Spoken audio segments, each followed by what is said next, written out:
Okay, so welcome back. So hopefully there won't be any more interruptions to the live lectures for the rest of the semester. Let's see. So there's some questions in chat. So one was a question about MATLABs, and I'll post a reminder tonight. So basically, it's Daniel. It's not that you're really saving it as a PDF. What it is that on I don't know exactly how the most recent build of MATLAB is situated in terms of the UI. I can't remember, but there was there's like a run button right in the UI in MATLAB, and so typically below that there's like a little tiny button that's connected to that has publishing options. So for whatever reason, MATLAB typically has HTML as the default format that it publishes the M file to. So what you're doing is you're publishing the M file. You're not like copy pasting the M file. You're not saving the M file that's in a text as a PDF because that won't do anything. What publishing it as a PDF does is it runs the code, but it runs it and publishes it as a PDF. So that file that gets published as a PDF and all the output from your MATLAB M file, all that code, all that output from that code goes into the PDF. If you do HTML, the problem is that it breaks a lot of the graphs for whatever reason, a lot of times, especially when you're trying to actually send that along. So it's hard for people to check. So the MATLAB should be published as PDF. So I will post a reminder. I'll make an announcement later today about that. So publish the M file as PDF. This is, like I said, I believe the default option is HTML, but don't do that. So change the format under publishing options. You go down a little bit. It's like the second line, I think, is publishing format. It's by default it's HTML. A little drop down menu comes down. You just select PDF. So that's the deal. Colin, I'll look at your email a little bit. I just got back last night, so I was like really tired from the drive, and I just passed out immediately. So I'll look at that after class.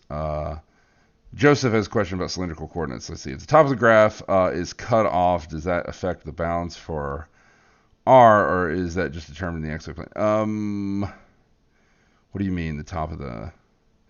If you're talking about cylindrical coordinates, so you're talking about some 3D region. Well, depending on exactly what you're saying, that's usually the bounds in the z, in the z direction on the z-axis. So if you have a specific example or exercise in mind, then you can send me that. Maybe later you can email me and I'll do that, or maybe I could even do it like in next class or something. Oh, right. Yeah. Okay, so for something like that, that affects the z bounds in cylindrical coordinates, right? So what the R is, well, you should think about what that thing casts as a shadow, right? So sometimes that does affect the R, and sometimes it doesn't. So it really depends on the exercise in question. Maxim, when is the next exam roughly? It's in, let's see, what is today? Today's the 12th, so your next exam will be in like a week and a half. Avery, I will have a look at emails after class. So I didn't look at any over the weekend. I don't know exactly when you sent yours. I didn't look at any over the weekend, though. Let's see. Did I miss anything? I think I hit everything. Okay.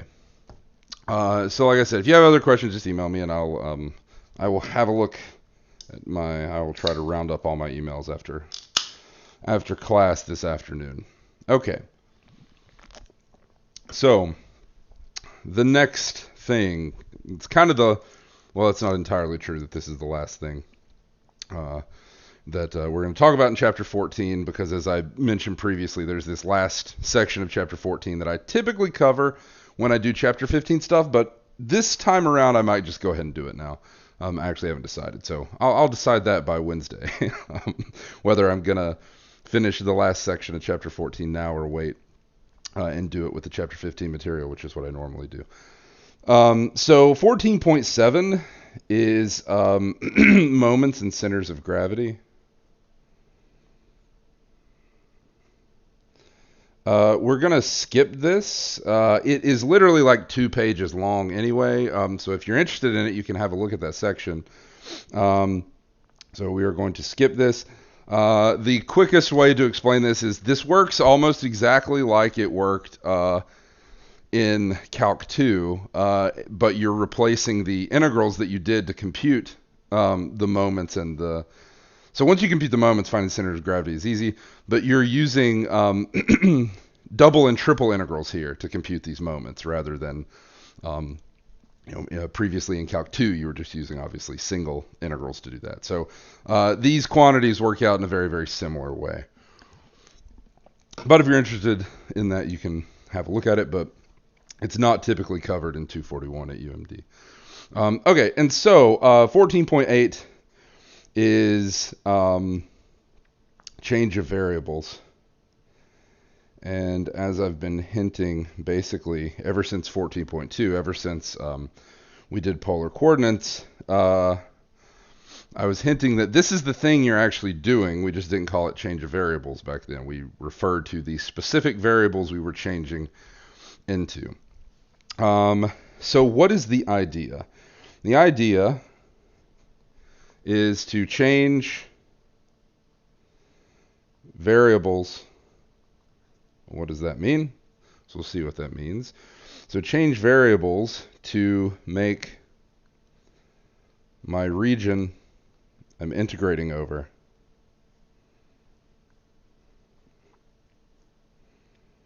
simpler. The double meaning pun is intended here because, ideally we would take a region that's really bad, that's maybe neither vertically nor horizontally simple, and through a change of variable, we will turn it into a simple region. It's both horizontally and vertically simple. Okay, and so the problem here is this affects the integral in question.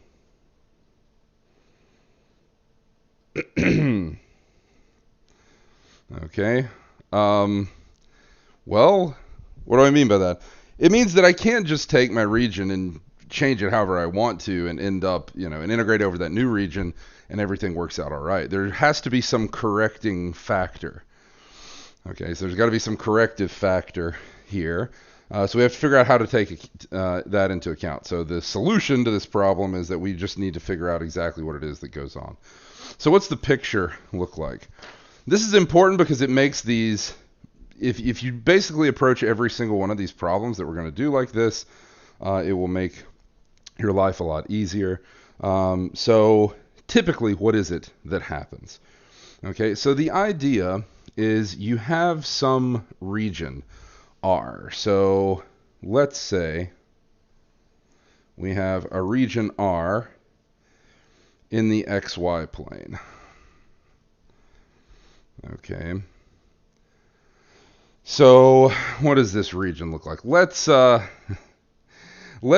and to do this in a way that's going to be efficient, I'm going to choose an R that shows up in an example that I'm going to do later.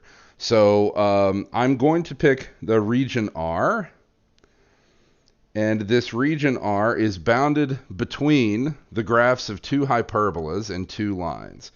Okay, so this region R is bounded between hyperbolas xy equals 1 and xy equals 3, and between lines y equals x and y equals 2x. Okay. So if writing these hyperbolas in this way confuses you, you could always write them as functions of x, right? So you could rewrite these as y is 1 over x and y is 3 over x. Okay, that's a perfectly valid way of writing those hyperbolas as well. Okay, let's see here. So, if I try to draw this in, the line y equals x, we know what that looks like. That's a diagonal line here. Y equals 2x is just a slightly steeper version of that line. Hyperbola, y equals 1 over x is, well, at least this part of it looks like this, right? And we'll say this is in the first quadrant, right? In the first quadrant, so we don't have to worry about some disconnected thing here. Okay, so 1 over x, I know what that graph looks like. 3 over x, that's just slightly further out from the origin. And so what does this region R looks like? Or what does it look like? So I'm kind of off here in terms of my line. So here's the line y equals x. Here's the piece of the hyperbola that's xy equals 1. Here's the line y equals 2x. And the top of this thing maybe looks like this. So this is xy equals 3. Okay, so here's my region R. Okay. Now, what do you note about this region, first of all? What is the problem with it? So, this region is not vertically simple, right? And why not? Because how I have to split this thing up, right, would require me to break this into pieces, for instance, right? So splitting this thing up, so here's my A to B, right? And I would have to split this up, so the bottom function here would be this piecewise thing. The top function would be this piecewise thing. But trying to actually break this up, these don't match up. These points don't match up. And so I would have to split this into pieces if I wanted to deal with this nicely. Okay, I would have to break this into like 3 pieces, right? So maybe if I created little dashed lines here, I would have to break up my region into 3 pieces in order to do this in a nice way. Okay, so while that's doable, it's not nice. I want to be able to do this in one go. Okay, and so what is the idea? So the idea, and this is kind of the thing that underpins what you're doing with change of variables, is come up with a region S in some UV plane, where UV are dummy variables, right? So come up with a region S in some UV plane that is nice,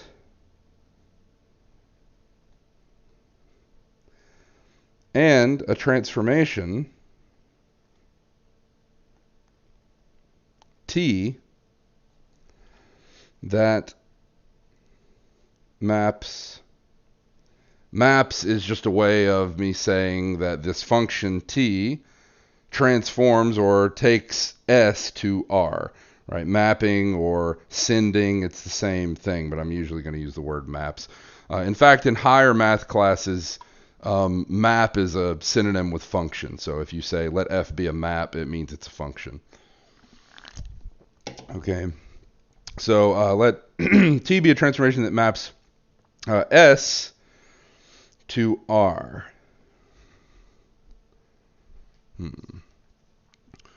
What do I mean by that? Well, I'm not going to give explanations for why this works right now. I'll do that later, okay, when we actually revisit this example. But let's suppose that I draw a picture in the UV plane for a region S, and maybe that region looks like this.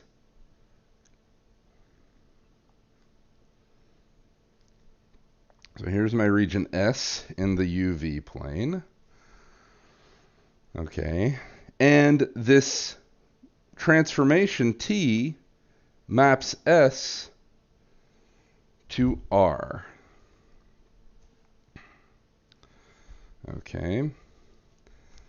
Now, how does it map S to R? Well, T is a transformation that is defined by two functions.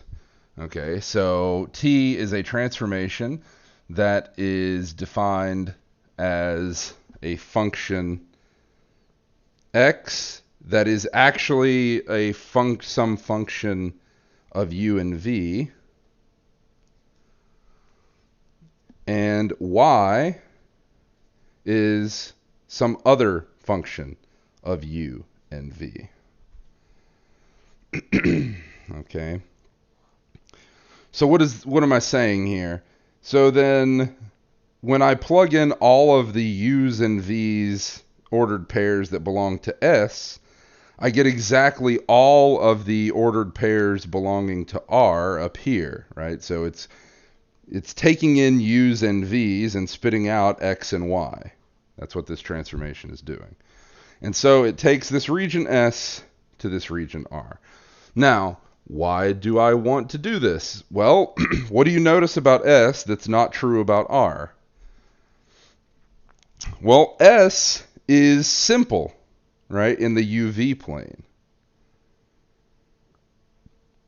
And so the key idea that makes all of this work is that somehow there is a relationship between S and R here that allows me to, instead of doing a double integral, say, over R, I can instead do a double integral over S in the UV plane.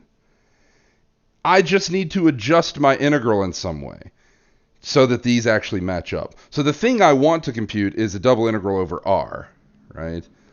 But the change of variables formula, as it's called, is going to allow me to compute a double integral over R as a double integral over S. I just need to figure out this correction factor. Okay? Now, as you might suspect, just intuitively thinking about this, when I am thinking about doing this correcting factor, it is very much going to depend on this transformation T. Right? This transformation T, I haven't really said anything about how it has to behave. I'll mention a little bit here in a second. But you can imagine that there's multiple different ways that I can transform a region into R. I could even make this region S less nice and come up with a different transformation that turns that less nice region into R. And so you would imagine that this transformation T, the specific transformation T that takes me from S to R, has something to do with this corrective factor. Okay? And so we need to figure out how T distorts the picture. We need to figure out how it is distorting this area in some way. Okay, so to that end, let me define a quantity. So let T be described as a transformation. So we'll describe it as a transformation X where this X depends on U and V, and Y also depends on U and V. Okay, so let T be a transformation from the UV plane to the XY plane. X and Y defined by these functions of U and V. So we have a definition. The Jacobian, or Jacobian, I guess, if we're being proper, since the person it's named after is Jacobi. So, but the Jacobian of T is defined as the following. So I'm going to define it as j of uv. Another way that you'll see it written, particularly in the text, is del xy over del uv. This symbol doesn't really have a meaning on its own, but it can help you remember how it is you do this. This is the determinant of a 2 by 2 matrix,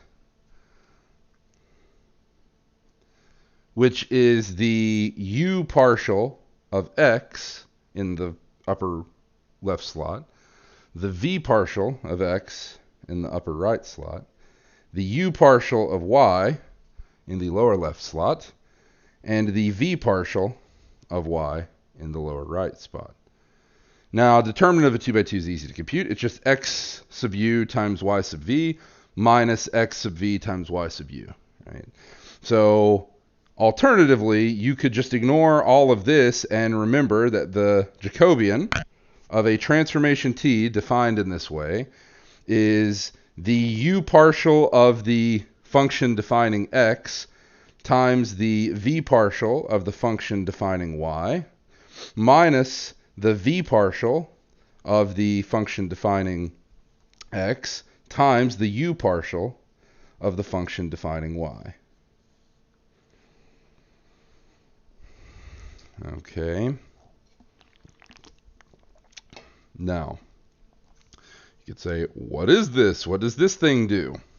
What I'll tell you is that the intuitive thing going on here is that this, in some way, is measuring how our transformation t distorts this area. Okay, and so the transformations t that are disallowed, right, from being valid ways to transform a region using this formula, are the ones that have Jacobian 0. Okay, so having Jacobian 0 is bad for these transformations. We don't want that. That is going to amount to some kind of very nasty sort of transformation. Okay. So this Jacobian of this transformation is somehow my correction factor. So this is my correction factor.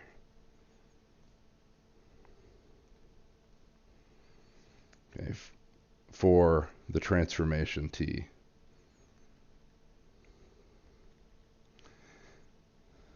If my plan is to do an integral, that is a double integral, on a transformed region, or on a region transformed by t. Okay. Now, you may be a little bit confused as to what exactly is going on here. So let's do an example of something that you know. All right, so let's do an example. Okay, let t be the transformation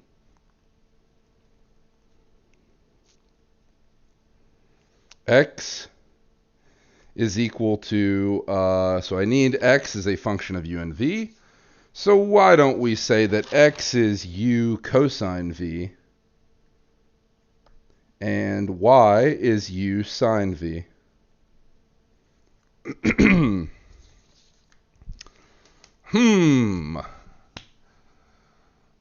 What transformation is this?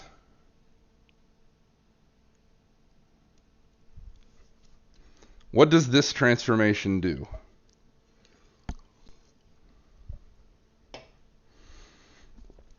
Let's have some fun here. Let's do a quick thing. Here's my xy plane. Let's take the region bounded between two circles of radius 1 and 2. There's a circle of radius 1. There's a circle of radius 2. Here's my region R.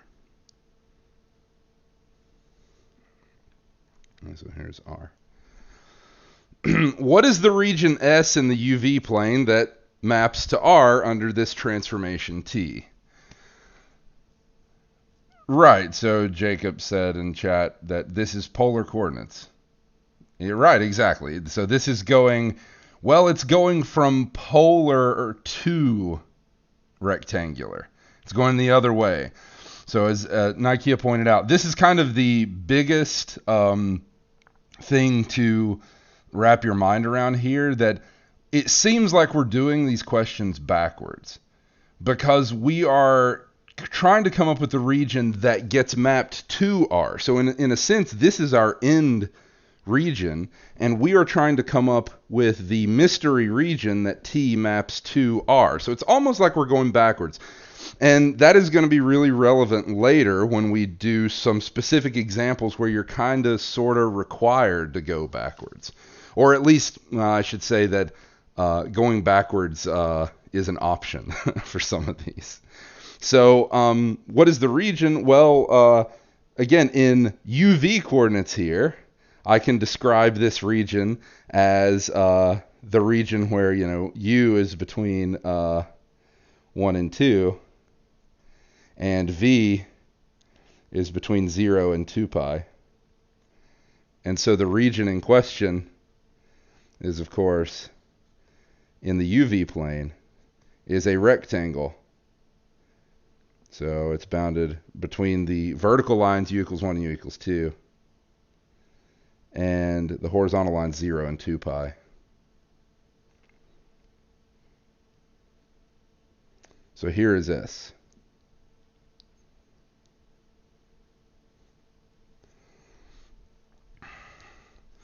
So T, the transformation defined by this, takes my S in the UV plane and maps it to this annular region in the XY plane.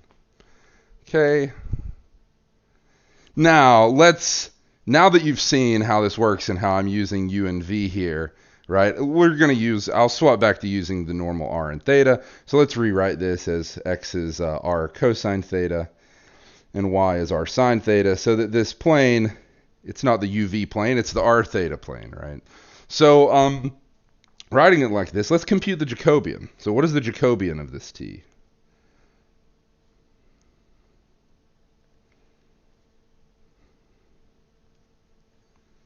So what is the Jacobian of this transformation? Well, let's compute it, right? So this is the Jacobian of R theta now, we'll call it, is this determinant of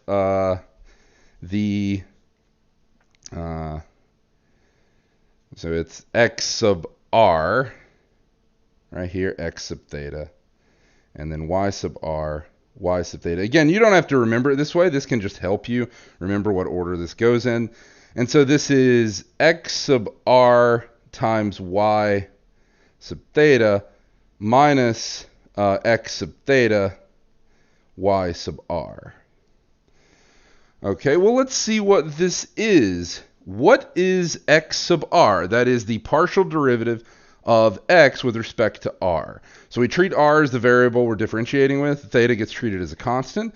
So the derivative of X with respect to R is cosine theta. So this is cosine theta. What is the derivative of Y with respect to theta? So now we're treating R as a constant. The derivative of Y with respect to theta is R cosine theta. Minus the derivative of X with respect to theta. Now I'm treating R as a constant. Derivative of X with respect to theta is R times, what's the derivative of cosine with respect to theta? It's minus sine. So this is minus R sine theta. And the derivative of R, the partial derivative of R with respect, of Y with respect to R is sine theta.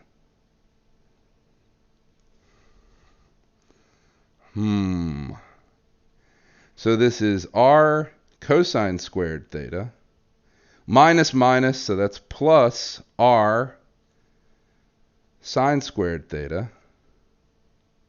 Factoring the R out, I'm left with the Pythagorean quantity cosine squared theta plus sine squared theta, which is 1.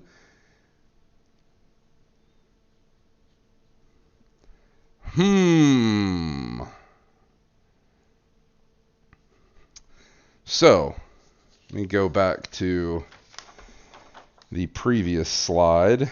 I called this Jacobian my correction factor for this transformation t if I'm wanting to do an integral on this transformed region. So why should this make you perk up a little bit when you see that the Jacobian of the polar coordinates transformation is r?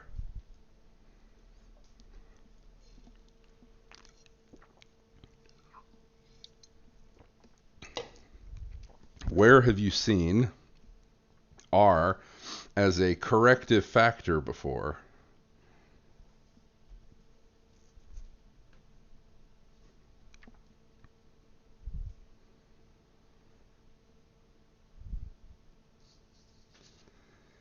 Yes. So as someone said in chat, it is the r we have to multiply when we do a double integral in polar.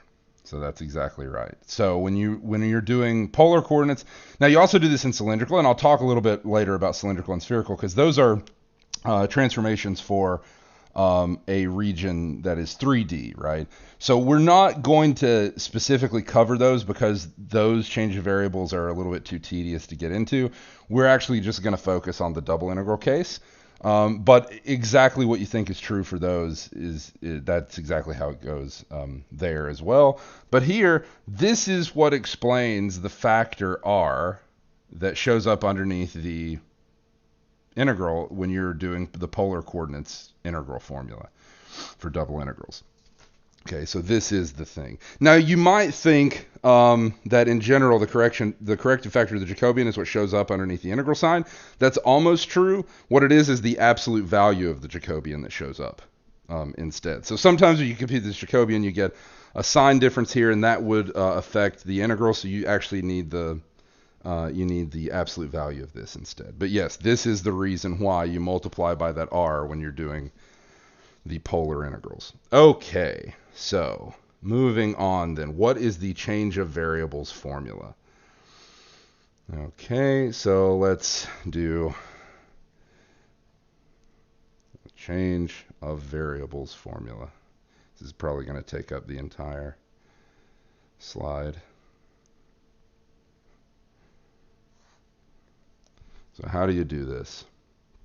So suppose S and R are sets in the UV and XY planes respectively. So S is in the UV plane and R is in the XY plane. Okay, each with a boundary curve that is piecewise smooth. This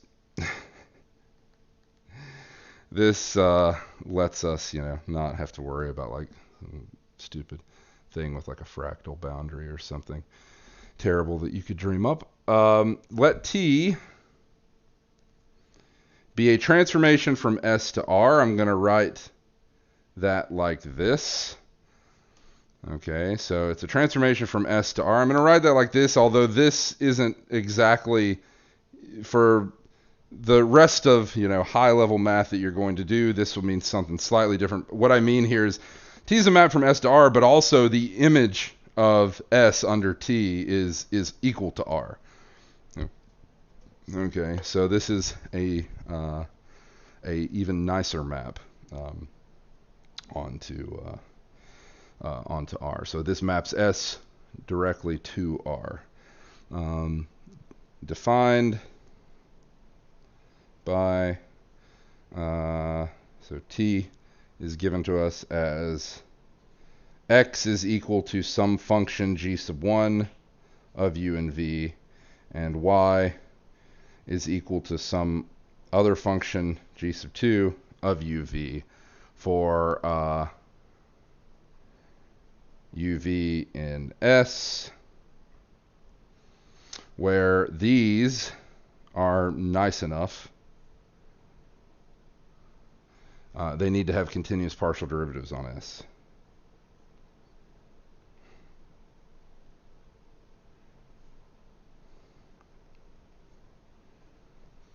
Okay. All right. So suppose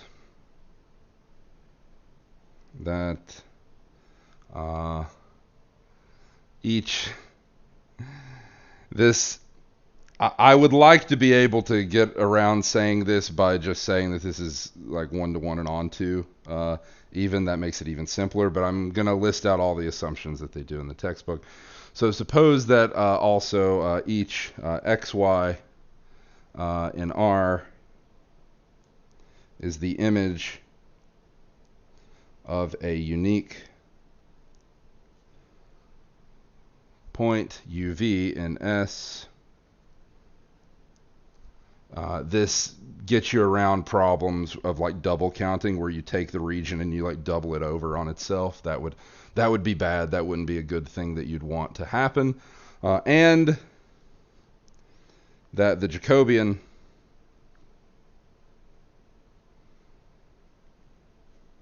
of T is non-zero except for possibly finitely many points.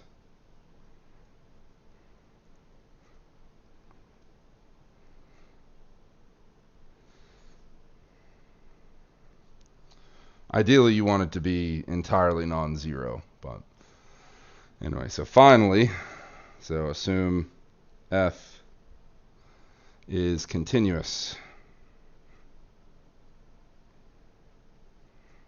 and integrable on R. That means that its integral's finite in a way. Then, finally, we get the actual formula itself. The double integral over R of f of xy dA, this is the thing we want to compute, this is equal to the double integral over S of f. Think what we did when we were changing to polar coordinates. X and Y don't exist in S land because S sits in the UV plane, right? So I need to plug in what X and Y are in terms of U and V, and that's where these functions G sub 1 and G sub 2 come in. So this is f of G sub 1 UV, G sub 2 UV, okay, times the absolute value of the Jacobian of that transformation T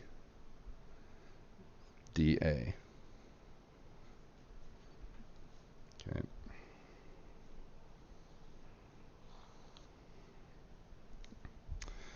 Note that this is just the statement of polar coordinates when the transformation T is the polar coordinate transformation. Right? So that's what I meant when I said that all the stuff that we were doing with polar coordinates and the other coordinate changes are really just special cases of this change of variables formula. Okay, so now this is the formula that allows you to change variables a lot more generally. Okay, so let's see how this goes specifically. Let's pick an example and get to work on this. Okay. So I think I have time for one example, which will show you how this goes. All right. So example. So evaluate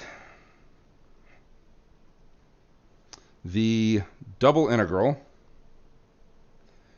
over R of x cubed y dA, where R is the region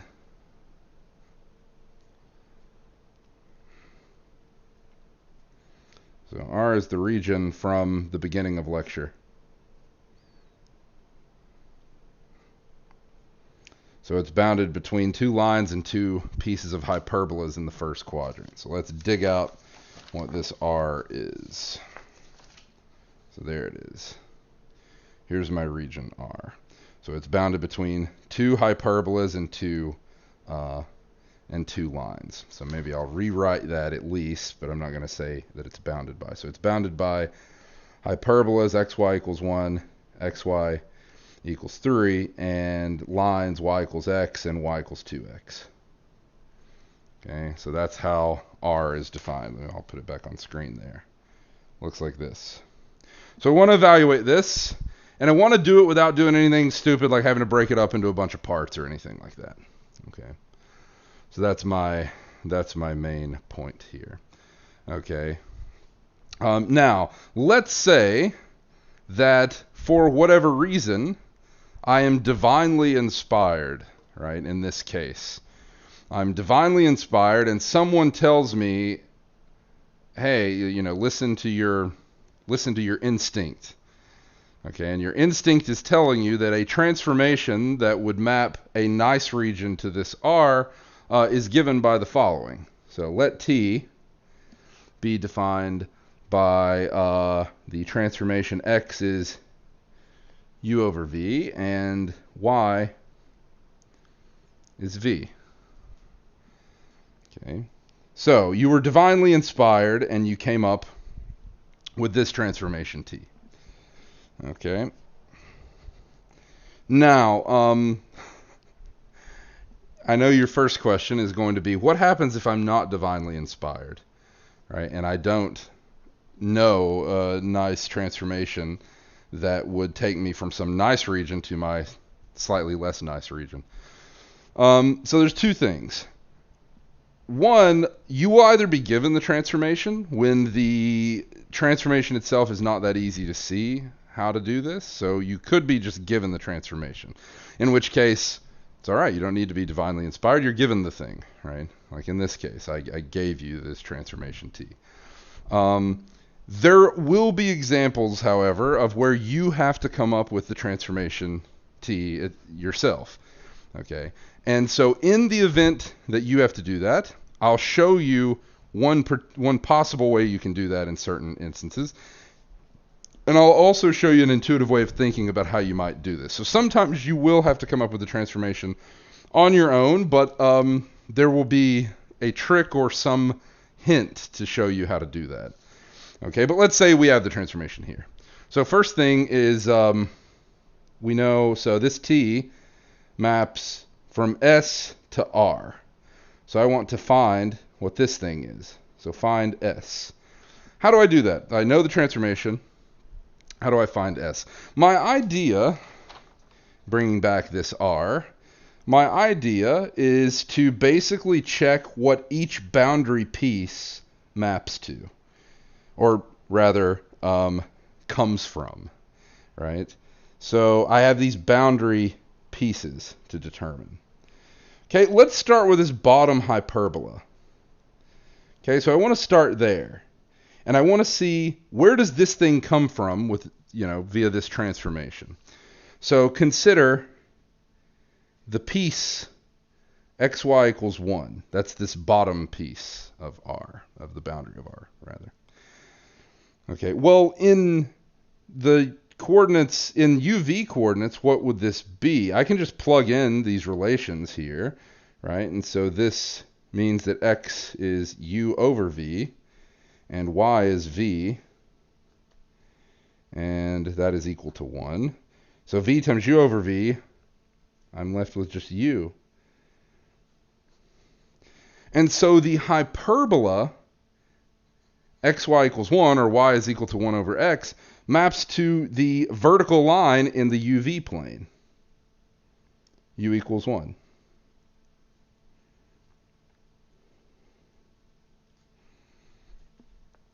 Okay. Let's go ahead and check out the other hyperbola piece, the top, right? So if xy is equal to 3, what does this mean? This means, similarly, u over v times v is equal to 3, which means that u is equal to 3.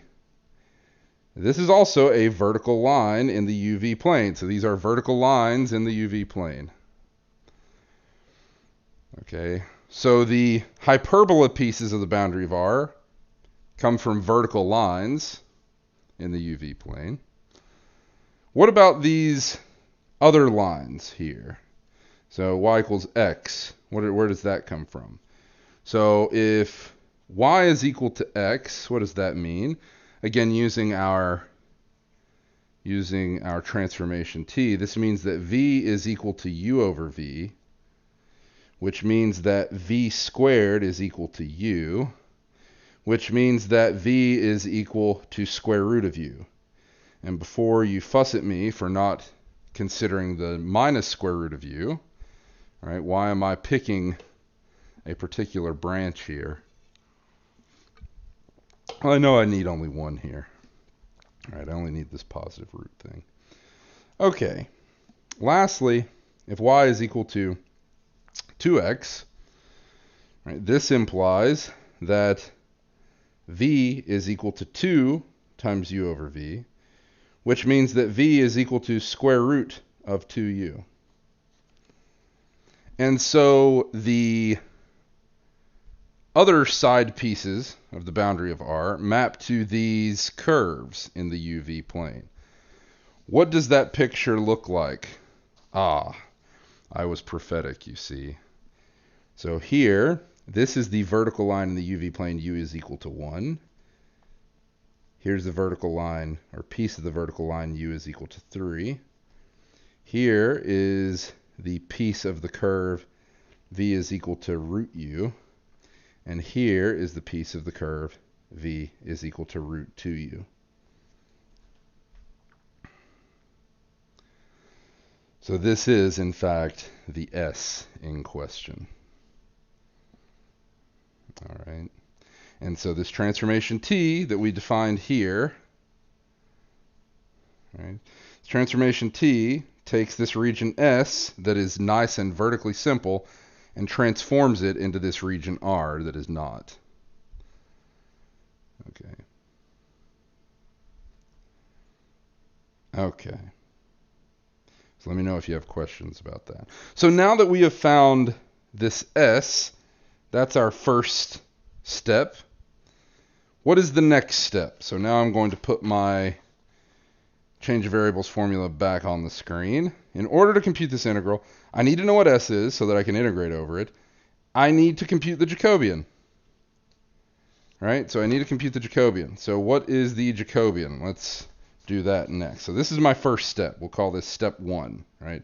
So that's done. Okay, so step 2. Find the Jacobian of t.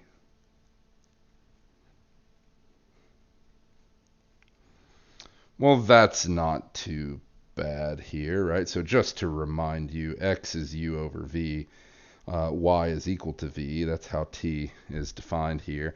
So the Jacobian of this t, remember this is x sub u times y sub v minus x sub v times y sub u. So this is x sub u is 1 over v.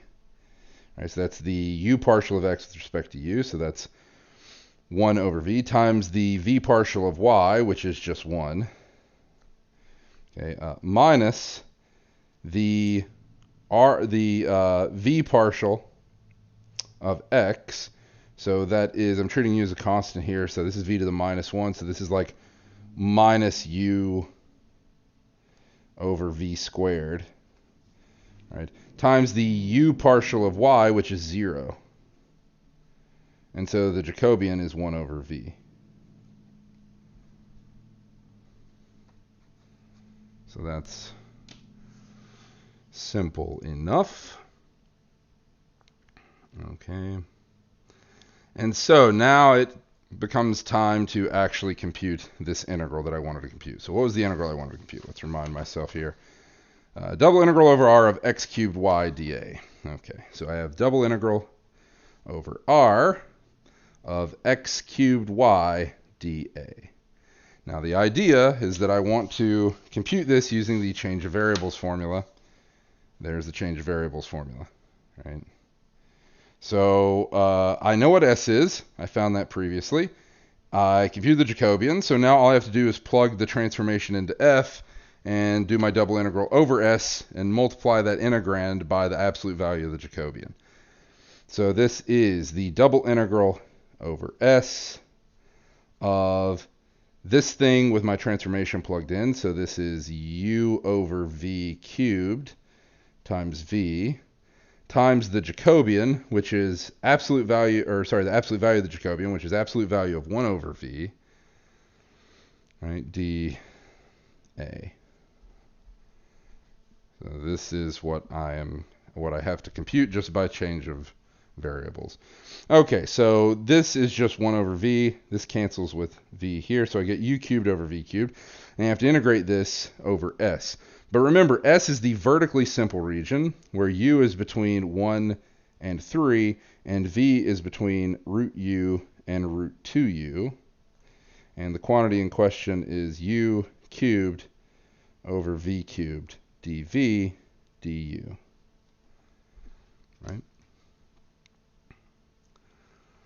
Okay, so I have v to the minus third, v to the minus 3 here, if you like. So then integrating that, just using the power rule for integrals, what is this? This is the integral from 1 to 3 of minus 1/2 u cubed over v squared, evaluated from root u to root 2u, right, du. Okay. So how does this go? Let's think for a second. So the first term here, I can factor out the u cubed entirely. And the first term here is going to be, so yeah, let's just go ahead and do this. So this is the integral from 1 to 3 of minus u cubed over 2 times 1 over v squared. So this is 1 over root 2u squared minus 1 over root u squared, right, du. So this is the integral from 1 to 3 of, this is going to be 1 over 2u minus 1 over u.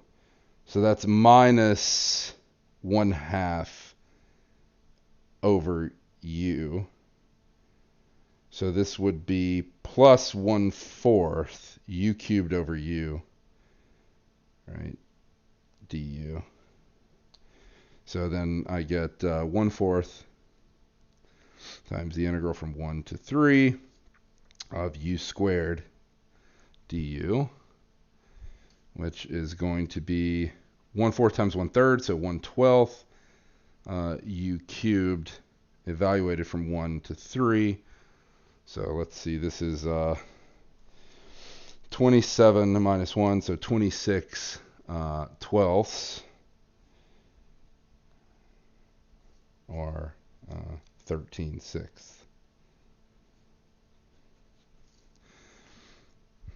So note that change of variables here allowed us to do this in one go, right? We were able to do this in one go without having to split up the region or anything like that. Okay. Now, the idea is that if you break any of these problems down into, first is you need to identify the transformation potentially. So there's an extra step there. Transformation's not given to you, you got to come up with it. And as I said, there will be a way for you to do that. It's not just completely trial and error or anything like that. So it'll either be given to you and you don't have to worry about this step. If it's not, then you will have to figure out how to come up with the transformation. Once you have the transformation, you find the region S in the UV plane that maps to the given region R under that transformation. You compute that transformation's Jacobian, and then you're ready to apply the change of variables formula. Okay, and that is the idea. So I'm going to do one more example of this next time when we are forced to come up with our transformation T. And after that, I will either move on to the parametric surfaces stuff in 14.9, or I will wait until we're almost at the end, near chapter 15, near the end of chapter 15, when I need to introduce that stuff when we're talking about surface integrals. So I may wait, and I may just begin on chapter 15 after we finish this. Someone asked at the beginning of the lecture when you can expect your next exam. So I said about a week and a half, about 10 days. So maybe like April 21st-ish. I'm not saying that that's exactly the day I'm going to post it or anything, but around then. I'll post your second MATLAB on the day your first MATLAB is due, which is this week. And you're going to have another homework that kind of tidies up the rest of this chapter 14 stuff before your exam. So you got one more homework before your exam. Maybe two. There may be another short one in there included. But anyway, that's it until Wednesday. So I will see you all on Wednesday with one more example of change of variable stuff.